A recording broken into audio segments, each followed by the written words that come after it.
Hi there, it is Susan with Florida Future Realty, and today I wanted to discuss a little bit about time blocking schedule, but a little bit more about boundaries and working with customers.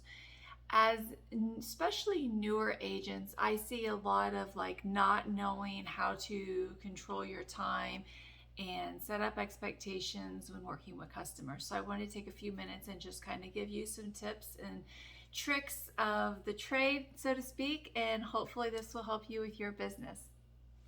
All right. So, especially for those of you who are new, or maybe you've been in it a while but you still haven't figured out like this balance, this video hopefully will help you. As real estate professionals, we all get to make our own schedules, which is awesome, but also the public, the customer, they are used to having agents at their beck and call. They expect agents to be available 24/7. Ultimately, also because of technology and the speed of communication, they expect that as well. They expect they can text you, Facebook message you, message you in Insta, wherever you are. They expect if they email you to get a response. They expect if they call you, you should answer. All these kind of things, and they're not wrong. However, you are also supposed to have a schedule and boundaries, a life outside of real estate, even. Okay, but there's a way to handle this without seeming aggressive, or like you're too busy or too good, or not caring. And that's what I want to kind of go over with you, because I see it sometimes where agents are like, wanting to get this deal put together, wanting to help their customer, and they're working nonstop 24/7. Every call they answer, every text they're responding to, they're getting the information, they're getting this back. Yeah, you want to see a house right now, I'm there. And then maybe they get that transaction together, maybe they don't. But then let's just say that one time, hey, maybe they're ill. I literally just had an illness about a week and a half ago. So it happens, okay? Or maybe you're somewhere with your spouse, maybe you are somewhere with one of your children, and you get a call and they're like, they want to see this house now. The market's crazy, and they're so used to you responding immediately. You don't respond immediately. They call someone else and they say, oh, I can't be bothered, waiting around for you. I literally had that happen one day. I had been working with actually another real estate agent, not licensed in Florida, licensed in another state, had worked on other properties, gathered information, sent comparables, set up searches, talked to them, answered all their questions. We're talking months and months and months here. And they finally, I guess, found a property that they had wanted to see. Text me at 10 a.m. on a Saturday, and that was the day that I was ill. I text back at 11 a.m. and said, I'm so sorry. Let me see if I'm not available. Let me see if I have an agent that's available to show you. This agent responds back, I really need to work with somebody that's going to be more available. So I already reached out to someone else. I was like, wow. And, not for nothing, I was ill. And the last time I was ill was in 2009. So it doesn't happen often. And the idea, the mentality that someone would be available, right away, immediately, 10 a.m. on a Saturday for something that wasn't pre-scheduled and planned for, to me is completely out of line. So I'm not worried about losing that. However, when I step back and look at the situation, I had been available pretty much anytime she had a question or anything like that. And I hadn't sat and had a buyer consultation with her because, for one, she's an agent. So I figured, maybe she would kind of already have a little realization that maybe would be similar to mine. But that was an assumption I made. And I missed a part of what I would normally do when I'm working with a customer. So what would that look like? A buyer consultation can be over the phone. It could be something you have typed up. Typically speaking, it should be something you verbalize and you have some kind of follow-up. So it could be an email follow-up, like what to expect. And your what to expect isn't going to look like someone else's what to expect. Your schedule may not be the same. Your parameters may not be the same. Like, I know agents that work, from, let's just say, 8 a.m. to 8 p.m. Contact me anytime in those hours. I will be back with you in a few minutes, blah, blah, blah. I know other agents that are like, you know what, in the morning, I'm doing my lead follow up. So I don't answer any calls or respond to any emails or anything during those 2 hours. And then I respond to calls from 11 a.m. to 1 p.m.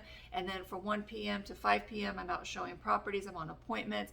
I am, again, not returning calls. And then from 5 to 6 p.m., I return calls again.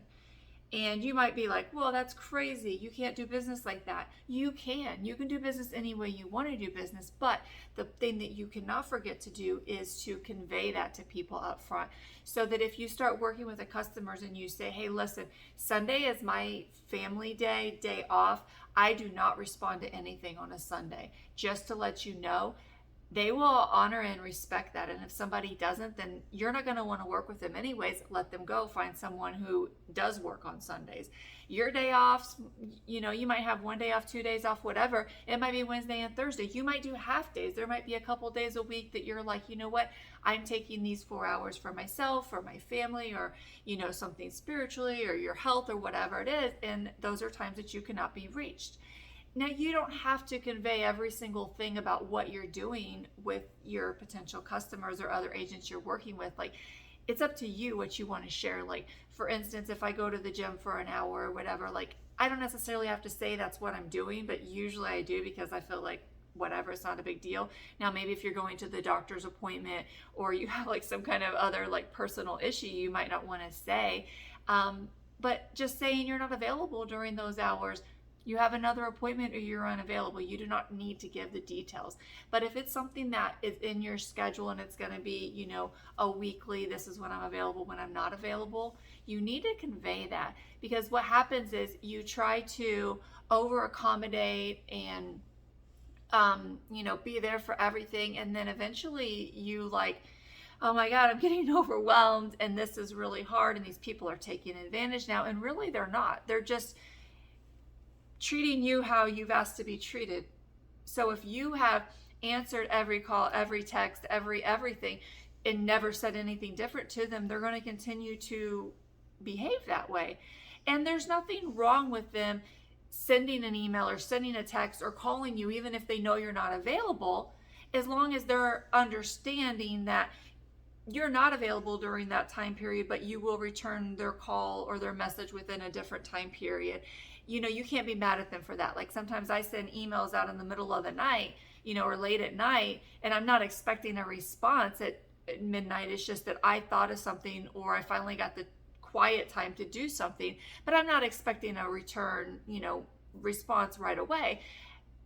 Also, I wouldn't call someone at 11 p.m. I wouldn't call someone at 6 a.m. unless we specifically had agreed upon that, based upon their schedule or something. I just don't think that would be appropriate. So it goes back to how you want to handle your business, and also how the customer wants to, when they're available, and how they want to communicate. I saw something recently where an agent, it wasn't an agent I personally know, it was online. I saw this, and they were really upset because every time they would call their customer, the customer would text back. And so this agent was super frustrated because she wanted to just talk on the phone, but the customer kept texting back. And several other agents pointed it out, like, your customer's telling you that they prefer text communication. You need to do that. And you might prefer text, or you might prefer email, or you might prefer a phone call. And it's okay for you to convey that to your customer. But at the same time, if they don't prefer one of those methods, you're going to have to adjust a little bit, or, not work with them, because it's going to be very frustrating for you both. So in the beginning, when we have a buyer consultation, and that we go over, what they're qualified for, how much money they have, or how much are they getting financing for, where they want to be, the lifestyle, size of house, age, all these kind of things that you're going through. You're also going to, be like, hey, What days are you available to see homes? What is your time frame? How do you like to be communicated with? How often do you want to be communicated with? The same thing when you're working with a seller. Does a seller want to be notified after every showing what the person thought? Or do they want to be notified on a weekly basis, like here's all the feedback for the week? Or do they only want to be notified if somebody's going to bring an offer? That's something to know, because just because another seller wants to be notified after every showing, this other one might be like, look, don't bother me unless you have an offer. And you might say, hey, this is how I'm going to communicate and give you feedback. And they might say, well, that's too much, or hey, that's not enough. And then you might need to adjust a little bit. So I'm not saying that you should be like inflexible, but you also shouldn't be so flexible that you're just, oh, I don't normally work on Sunday, but I'm going to for them. Almost every time I have went against something that I normally do, something negative happens, whether the deal falls apart or we don't end up, seeing eye to eye on something. Almost every time, because either one, I wasn't clear in the beginning, or two, I didn't follow what I usually follow in, my guidelines. But it shouldn't be harsh. Like, I am only available from 10 o'clock to 11 o'clock every day, and you're going to have to deal with that, and that's just how it is. Like, that rubs people wrong. So it should be like, hey, this is normally how things work. What do you think about that? Does that work with your schedule? Does that work with, your expectations? And then you can mesh a little bit, but at the same time, people need to understand that you might be in the bathroom, you might be driving somewhere, maybe you don't want to be on the phone when you're driving, or you can't respond to a text. You might be with other customers. Like, there's so many other things in life. You might be having dinner with your family, and you've made a rule at home that, the hour that we're sitting as a family enjoying dinner, we are not going to be on our phones, whatever it is. But I would let them know in advance, hey, these are kind of the things that, if you don't reach me, I might be doing. And know that I will respond within 2 hours or 4 hours or same business day. If it's after 6 p.m., it might be the next business day. But those are things that you need to come up with on your own, what that's going to look like. Don't just follow what someone else has created. Like, I see agents a lot of times like, what's your schedule look like? What's your this? And it's like, no, make one that works for you. Like, obviously there's going to be certain things that aren't going to work for anyone. Like, oh, I work an hour a week, or, whatever, don't call me before noon. Cause like, certain things are probably not going to work out for, your business. But at the same time, like, if there are certain things that you do and you're unavailable for, you need to convey that. So we're going to make another video. This one's getting a little long, but we're going to make another one that's going to help you build a schedule in a, I like block scheduling. Some people like to do different ones, but like a block scheduling works really well for me. And it, helps me keep organized and know what I'm to be working on at given hours of the day. And that's something you need to have, but also knowing how to work with the customers and communicate with them. And not just customers, but other agents too, all these kind of things. I mean, real estate can be 24/7, but at the same time, the banks, the title companies, like, they're not open 24/7. You might not be able to reach another agent 24/7, so you have to kind of set up those expectations in the beginning. Even if you personally want to be available 24/7, other, people that are going to be part of the transaction aren't necessarily going to be available. So especially if you're new, like, you might not know, and you may be tweaking this on, an ongoing basis until you find what works for you. But think about it. Some people are morning people. Some people are night people. Some people, when they get up in the morning, they need to do certain things before they're ready to function. Other people are just roll out of bed and they're ready to go, and that's where they're most productive. Other people, at night is when they get super creative and get their work done and things like that. And, even to just let people know, hey, you might get emails from me at 9-10 o'clock in the night. I'm not expecting an answer, but that's just when I personally choose to work. And then you get back to me when you're available. But those kind of things are going to really help. One, just having happiness with, customers and other agents you're working with. And two, keep yourself sane. You can either work, 120 hours a week or 30 hours a week, or somewhere in the middle, like 40, 50 hours a week. Like, it's up to you what you want to work, but know that you can get really ate up if you don't have some sort of schedule and boundaries and prioritizing of everything.